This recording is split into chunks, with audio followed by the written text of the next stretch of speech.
धूप धीमी धीमी ढल रही थी। दीपावली की रोशनी से पहले गांव में जो चैन था वह कहीं न कहीं बेचैनी में बदल चुका था। शंकर के घर की आंखें उस रात खास चमकीली थीं।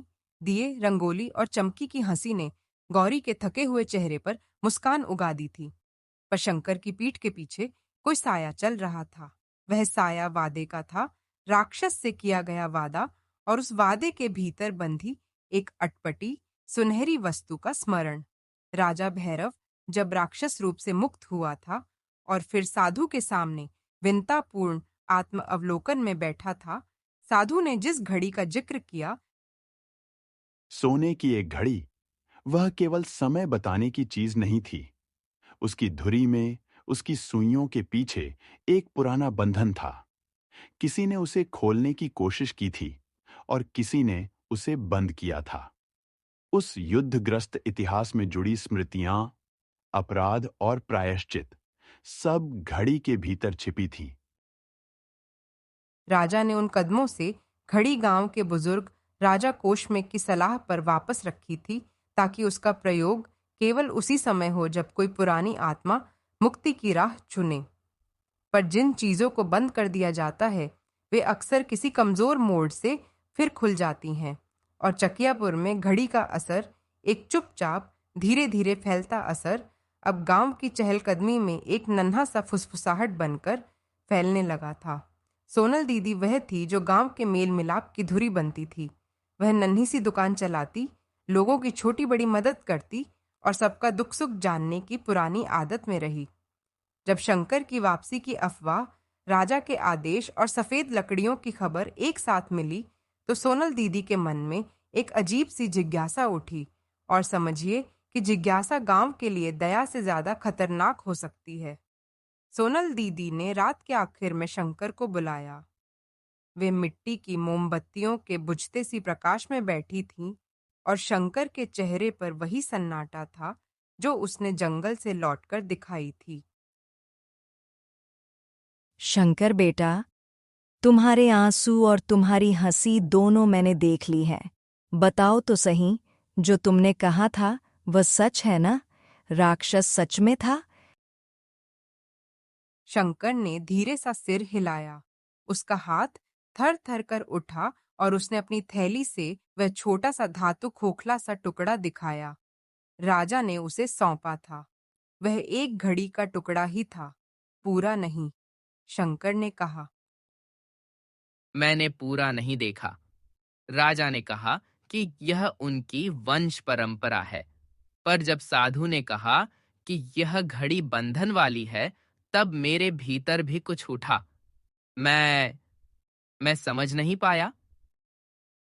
सोनल दीदी ने टुकड़े को अपने कपड़े की कोपल में रख लिया और उसकी आंखों में वही गंभीरता आ गई जो साधु के चेहरे पर थी। लोग कहते हैं समय के साथ खेलना ठीक नहीं होता, और जब वह समय किसी की आत्मा से ईमानदारी से जुड़ा हो तो और भी खतरनाक। तुमने बचकर आना क्यों चुना? क्या ईश्वर का ही भरोसा था? उसने पूछा। शंकर ने नजर घुमा ली। उत्तर उसके अंदर था, पर शब्दों में बंधना मुश्किल था। मैंने वादा किया था दीदी, और जो वादा किया उसे निभाना मेरा फर्ज था। पर जब मैंने देखा कि राजा अपनी प्यास मिटाने के लिए क्यों खड़ा है, मैं डर गया। गांव के कुछ लोग शंकर की निडरता की तारीफ कर रहे थे, कुछ लोग उसे नापसंद भी कर रहे थे। यह वही मानव मन था जिसका साधु ने जिक्र किया था। कुछ लालच और कुछ दया, दोनों मिश्रित चल रहे थे। पर एक बात साफ थी, सोने की घड़ी का सच किसी के लिए अब रास्ता बन चुका था। सोनल दीदी रात के अंधेरों में गांव के बड़े पुराने घर, जिसकी दीवारों पर राजा भैरव की तस्वीरें टंगी थीं, गई। उसने राजा के दरबार में रखी छोटी सी तिजोरी को नजदीक से देखा। राजा के मंत्री ने कहा,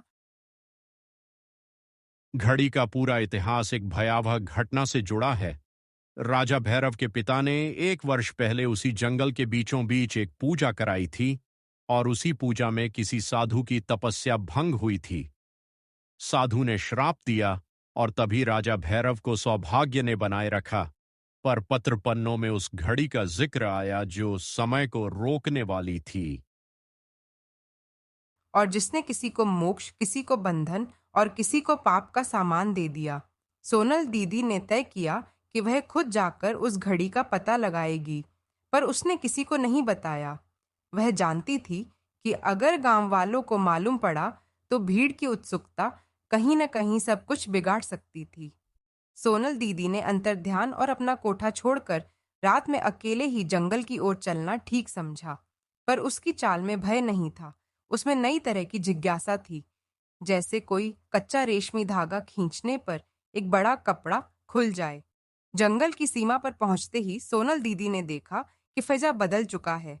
पहले जहां शांतिपूर्ण हवा बहती थी, अब वहां एक प्रकार की ठंडी स्थिर हवा थी। वह हवा बोझिल और सुनसान महसूस कराती थी। पत्तों पर जो झंझनाहट होती थी, वह अब मूक होकर रुक गई थी। सोनल दीदी के कदम जब कुछ भीतर गए तो उसने देखा कि वही सफेद वृक्ष अब वीरान नहीं थे। उनके तनों पर कुछ निशान थे, कुछ पुरानी लकीरें जो मानो किसी ने के गोद कर रख दी हों। वहां उसे एक निशान दिखा, कुछ लोगों के जूते के निशान और कुछ छोटे छोटे बच्चों की तरह के नन्हे कदम। सोनल दीदी के दिल में घबराहट उठी, पर उसने पीछे मुड़कर नहीं देखा। आगे जाकर उसे एक छोटी धीरे सी झोपड़ी दिखी, जो पहले देखने में नहीं आई थी। झोपड़ी के बाहर धुएं के निशान थे और भीतर से एक हल्की रोशनी झलक रही थी। सोनल दीदी ने धीरे धीरे कदम बढ़ाए। धरती पर कुछ कपड़े बिखरे थे, पर वह किसी जंगली जानवर के निशान नहीं थे। भीतर उसने एक बूढ़ा साधु देखा, वही जिसने राजा भैरव को श्राप दिया था। पर यह साधु अलग था। उसकी आंखों में अब भी आग थी, पर वह शांति से बैठा था। साधु ने सोनल दीदी को देखकर कहा, तुम गांव की सोनल हो क्या? सोनल ने मुस्कुराकर कहा, साधु बाबा, मैं जानती हूँ कि तुम वादा करने वालों को परखते हो, इसलिए आई हूँ। साधु ने धीरे धीरे रोशनी की ओर देखा और फिर बोला, सोने की घड़ी? वे लोग इसे केवल कीमती समझते हैं, पर घड़ी केवल एक माध्यम है, आत्माओं का पुल है। राजा भैरव ने जो नहीं समझा वह था कि निशान, कर्म और स्मृतियां घड़ी में समा सकती हैं, पर किसे मोक्ष मिलेगा और किसे श्राप, वह तय करना ठीक नहीं है। सोनल ने पूछा, तो घड़ी कहाँ है? क्या तुमने उसे देखा? साधु ने कहा, घड़ी वहां है जहां किसी ने समय को तोड़ने की कोशिश की थी, और जिसे समय ने चुना उसे घड़ी बोलती है। वह बात अव्यक्त थी, पर सोनल ने कुछ सहजता महसूस कर लिया कि घड़ी अब राजा के पास नहीं है, वह कहीं और है, और किसी ने उसे अपने हिसाब से इस्तेमाल तो नहीं किया होगा। उस रात सोनल दीदी ने गांव लौटकर कुछ लिखा। उसने राजा के पास जाकर पूरी बात बताई और शंकर की सहायता का आभार जताया। पर उसके मन में यह भी संकल्प बैठ गया कि सोने की घड़ी की सच्चाई अब गहरे में खोजनी होगी। अगले दिन गांव में कुछ अजीब बादल गिरे। कुछ लोगों ने कहा कि खेतों में फल सूखने लगे हैं, कुछ ने कहा कि जानवर बेचैन हैं। चाँद की किरणें भी हवा में अटक कर रह गईं, जैसे कोई दिखा देने सा चाहती हो पर कर न सकती हो। चमकी हर रोज अपने खेलों में से कुछ पूछती, पर उसके सवालों में अब कुछ बदल गया था। पापा, क्या समय भी रोता है? उसने मासूमियत से पूछा, और शंकर को ऐसा लगा कि यह सवाल उसकी आत्मा से निकला है। एक शाम अचानक गांव में एक मुसाफिर पहुंचा। वह एक अजीब सा पुराना आदमी था, जिसकी आंखों में रास्तों का बुखार और जूतों पर काम की मिट्टी थी। उसने कहा कि वह एक घड़ी नापने वाले की परंपरा से आता है। समय के औजारों की मरम्मत और उनके भीतर छिपे अर्थों को खोलना उसका काम था। उसका नाम था वक्रतुंड। वह कहता था कि उसने दूर देश से आती रीतों में यह काबिलियत सीखी थी कि घड़ियों की सुइयों के पीछे छुपे मानव भावों को पढ़ा जा सकता है। वक्रतुंड का आना गांव के लिए वरदान प्रकट हुआ। सोनल दीदी ने उसे राजा के पास भेजा, और राजा ने वक्रतुंड को तिजोरी में रखी घड़ी के टुकड़े दिखाए। वक्रतुंड ने टुकड़ा देखा, उसे हाथ में झांचा और शांत होने के बाद बोला, यह टुकड़ा तो केवल आधा है, पर आधा होना भी खतरा है, क्योंकि आधा टुकड़ा आधे समय का बीजारोपण है। पूरा टुकड़ा सही होता तो समय का साफ सच मिल जाता, पर आधा होने पर वह समय आधा बांटा, आधा छेदा रह जाता है। आधे समय का असर अधूरा होता है और इससे जिन्हें आप सोचते हैं कि उन्होंने बुराई की, वे और बुरी बन सकती हैं। जिन्हें आप मानते हैं कि उन्होंने भलाई की, वे और उलझकर रह जाते हैं। यह बात सुनकर राजा की रगों में खून जम गया। तो क्या हमें पूरा टुकड़ा खोजकर उसे फिर जोड़ देना चाहिए? उसने पूछा। उसकी आंखों में लालसा झलकती थी। पर वक्रतुंड ने आत्मविश्वास से कहा, नहीं महाराज, पूरा करना ही उत्तर नहीं है। पहले यह देखना होगा कि जिसने उसे टुकड़ा किया था, क्या उद्देश्य था, और फिर किसके दिल में वह समय बंधा हुआ है। वक्रतुंड ने सुझाव दिया कि घड़ी के पूरे होने पर कौन-कौन से लोगों की स्मृतियां सबसे तेज प्रतिक्रिया देंगी। वे लोग वही होंगे जिनका समय और घड़ी से गहरा नाता है। उन्होंने एक परीक्षण रखा। गांव के कुछ लोगों को अलग-अलग प्रश्न दिए गए और उनकी यादों का परीक्षण किया गया। पर परीक्षण का जो परिणाम निकला, उससे गांव के लोगों के चेहरे कठोर हो गए। उन पर पुरानी बातें उभर आईं, जिनके बारे में वे सोच भी नहीं सकते थे। कुछ लोगों की आंखों से अतीत की हवाएं निकली और उनके सामने ऐसे-ऐसे नाम प्रकट हुए जो अब गांव के लिए जांच का विषय बन गए। वक्रतुंड ने सुझाव दिया कि शंकर और सोनल दीदी मिलकर घड़ी के बाकी हिस्से की खोज करें, पर इस खोज में सावधानी बरती जाए। उन्होंने कहा कि घड़ी के बाकी हिस्से अक्सर उन जगहों पर मिलते हैं जहां इंसान ने अपना समय सबसे ज्यादा खर्च किया हो, युद्ध के मैदानों में, तपस्या की जगहों पर या किसी बड़े दुख के पलों में। अरे बंसल, अब डर क्यों रहा है? तूने सुना नहीं क्या? वही सफेद वृक्ष है। उसकी लकड़ी से 100,000 की कमाई हो सकती है। हरीश ने धक्का देते हुए कहा। उसकी आवाज में बेचैनी थी, पर किसी तरह की उम्मीद भी टकी हुई थी। हाँ पर सुन भैया, लोग कहते हैं उस जंगल में कुछ अजीब है। जो गया वापस नहीं आया। वह अपने कुल्हाड़ी के हत्थे को कसकर पकड़ने लगा, मानो उससे हिम्मत मिलने वाली हो। दोनों की यह चर्चा उसी दिन हुई जब चकियापुर के चौपाल पर लोग छिप छिप कर बातें कर रहे थे। नानक चाचा, जो गांव के किनारे बैठकर आपा धीरे चर्चा करते रहता था, वहां रामलाल से मिलने गया। रामलाल ने फुसफुसाकर बताया कि बंसल और हरीश उस विचित्र जंगल में गए, पर कौन लौटे, कोई खबर नहीं। गांव में चिंता की लकीरें बढ़ने लगीं। वहीं दूसरी ओर शंकर अपने घर पर बैठे अपनी बीमार पत्नी गौरी को निहार रहा था। गौरी के सांसों में खांसी एक भयंकर साया बनी बैठी थी। वैद्य से मिली सूचना ने शंकर को चौंका दिया। सही जड़ी उस राज्य में मिलती थी और उसके लिए 10 सोने के सिक्के चाहिए थे। शंकर के पास तो पीतल के सिक्के भी नहीं थे।